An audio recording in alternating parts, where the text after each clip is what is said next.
One day Jesus sat down and he taught his people how to be blissfully happy, or how to have a self-contained happiness. He was using the word Makarios, which was referring to an island in the Aegean Sea called Cyprus. Cyprus had great views and fantastic soil and great weather, and they could produce their own crops almost year round. And literally to live on Makarios meant to be blissfully happy or self-contained in your happiness, because the people on Makarios needed nothing from the outside world. And this is the idea that Jesus is trying to get across to his people, that you can have a happiness that depends on nothing from the outside world, a self-contained, blissful happiness. And Jesus sits down and he starts this amazing sermon in Matthew chapter 5, and he basically tells us that, and he tells the people that were listening, that you probably have a misunderstanding of where happiness comes from. You have a misconception. Much like us, the people that were listening to Jesus thought that happiness comes from having power, having money, having authority, having nice things. They were falling into the same trap that most human beings do, believing that those are the things that bring happiness. But Jesus turned it upside down, and he began by saying, blissfully and self-contained in their happiness are people who have a deep, desperate need for God. He used the phrase poor in spirit. And then in chapter 5, verse 4, Jesus says, blissfully happy, self-contained happy are those who mourn, for they will be comforted. Now, mourning seems to us to be the exact opposite of happiness. If you're mourning, it's because somebody has died. And Jesus is telling his people that people who embrace the truth that death is just a part of life are the happiest. Jesus is saying that people who understand that the fear of death robs you of happiness have happiness.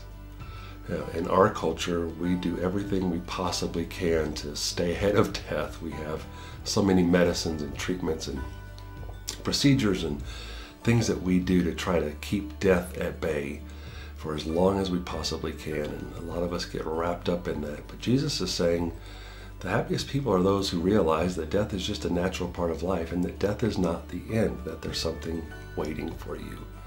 And when you have a fear of death, it robs you of happiness.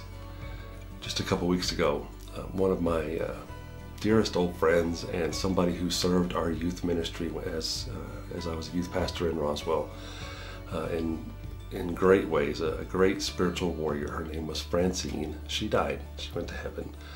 And in the weeks before she died, she knew she was dying. And when people would call her and say, oh, I'm so sorry you have this, and I'm so sorry you're dying, she would tell them, don't feel sorry for me.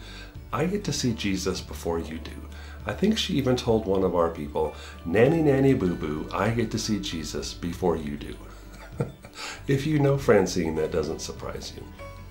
I was on the phone with her before she died and talking with her and her husband, and her husband was telling me how one of the doctors had said she's probably got 2 weeks, she might have a couple of months, and Francine piped up and said, oh no, I better not be here in 2 weeks.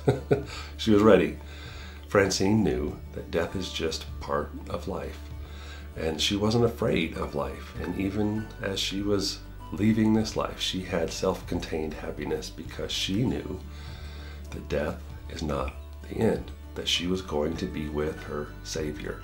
And she was not about to let fear of death rob her of her happiness.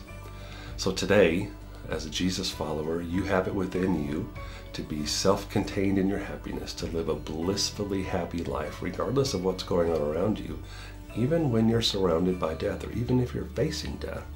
Because those who follow Jesus know we have nothing to fear from death, because all fear can do, all death can do, is reunite us with Jesus. That's the worst thing it could possibly do to those of us who follow Jesus. So, blissfully happy are those who mourn, or who recognize that death is a part of life, death is not the end, and death should not be feared. See you later.